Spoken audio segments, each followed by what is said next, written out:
আমরা দেখতে পাচ্ছি মাঠে নতুন ব্যাটসম্যান হিসেবে প্রবেশ করছেন ফোরকান।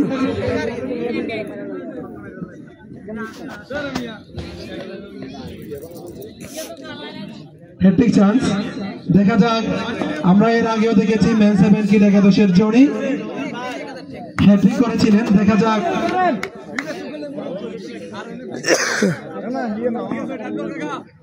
ক্যাপ্টেন নাজিম হ্যাট্রিক করতে পারেন কিনা? হ্যাট্রিক! অবিশ্বাস্য বোলিং, দুর্দান্ত বোলিং নাজিম ভাইয়ের কাছ থেকে।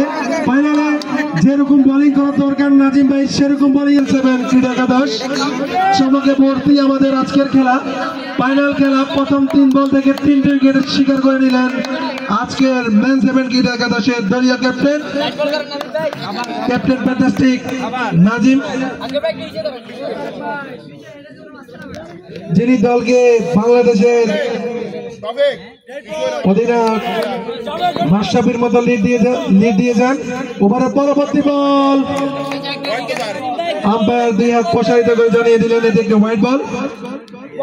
আরো একটি বল দেখে শুনে খেলছেন তৌফিক। ও বল, ফ্যান্টাস্টিক বল করে যাচ্ছেন নাজিম। ওভারের পরবর্তী বল ব্যাটসম্যান তৌফিক আবারও দেখে শুনে খেলার চেষ্টা। বলতে না বলতে প্রথম ওভারের পরিসমাপ্তি। প্রথম ওভার শেষে দলীয় সংগ্রহ 1 রান 3 উইকেটের বিনিময়ে। দুর্দান্ত শুরু মেন 7 ক্রীড়া একাদশের।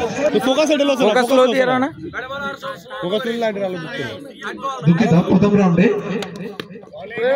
দেখে শুনে খেলার চেষ্টা।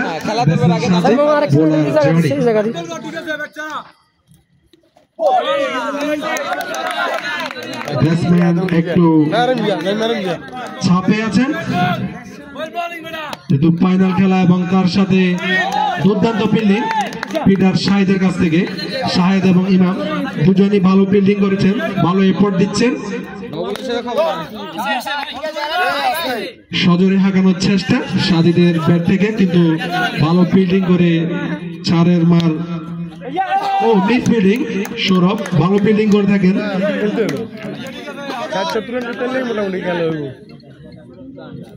ওভারের পরবর্তী বল দেখে শুনে খেলার চেষ্টা। রান আউটের সম্ভাবনা কিন্তু না, সেই সাথে আরো একটি রান। ব্যাটসম্যান তৌফিক দেখে শুনে খেলার চেষ্টা করছেন। এদিকে বোলার আরো একটি উইকেট শিকার করার জন্য মরিয়া হয়ে আছে। দেখা যাক কি হয়। নো বল, আম্পায়ার 1 হাত প্রসারিত করে জানিয়ে দিলেন একটি নো বল। সুইপ শট খেলার চেষ্টা, কিন্তু ব্যাটে বলে কোনো সংযোগ নয়। তার সাথে সাথে আরো একটি ওভারের পরিসমাপ্তি।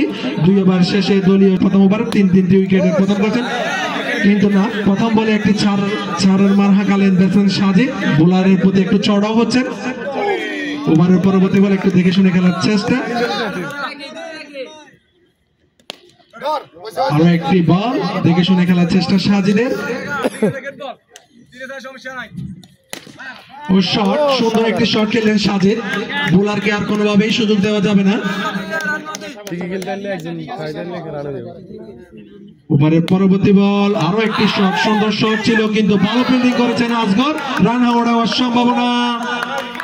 আম্পায়ারদের মধ্যে কথোপকথন, দেখা যাক আউট হয় কিনা। খুব ভালো ফিল্ডিং এ পড়ছিল আজগরের কাছ থেকে, এবং তার সাথে ডিরেক্ট হিট স্টাম্পে আউট হওয়ার সম্ভাবনা ছিল। দেখা যাক কি হয়।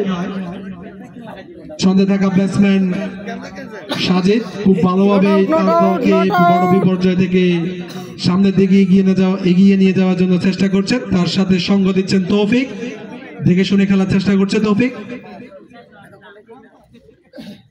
আমাদের আজকের খেলায় আম্পায়ারের সিদ্ধান্ত চূড়ান্ত বলে গণ্য হবে।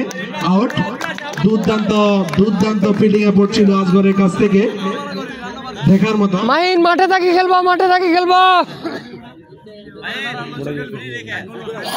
নতুন ব্যাটসম্যান হিসেবে মাঠে প্রবেশ করছে মাহির। আনাচে কানাচে যতগুলো টুর্নামেন্ট হয় সবগুলো টুর্নামেন্টে অংশগ্রহণ করে থাকে। খুব ভালো ব্যাটসম্যান, কোনো সমস্যা নাই। দেখে শুনে খেলার চেষ্টা। কোনো সমস্যা নাই, কোনো সমস্যা নাই। ভিডিও দি কোনো ডিসিশন নিতে না। এবারে শেষ বল।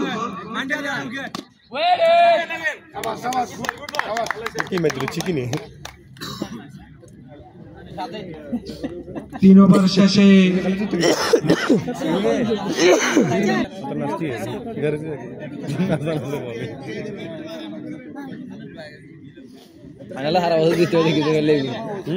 তিন ওভার শেষে 4 উইকেট হারিয়ে ইউনিটি ফ্রেন্ডস ক্লাবের সংগ্রহ 16। পরবর্তী ওভার থেকে চলে খেলার চেষ্টা দেখবেন সাজিদের, কিন্তু ভালো ফিল্ডিং এফোর্ট ইমামের, ভালো কিপিং করে থাকেন সব সময়। ও সুন্দর শট, দর্শনীয় শট ছিল, কিন্তু বোলার জনি ভালো ফিল্ডিং করে 4টি রান সেভ করলেন এবং আম্পায়ারের কাছে প্রসারিত করে জানিয়ে দিলেন এটা একটি নো বল।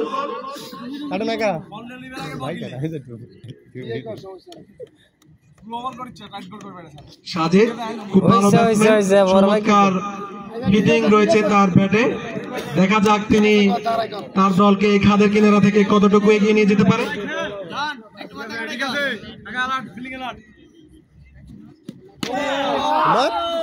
নো বল, আম্পায়ারের কাছে প্রসারিত করে জানিয়ে দিলেন এটা একটি নো বল।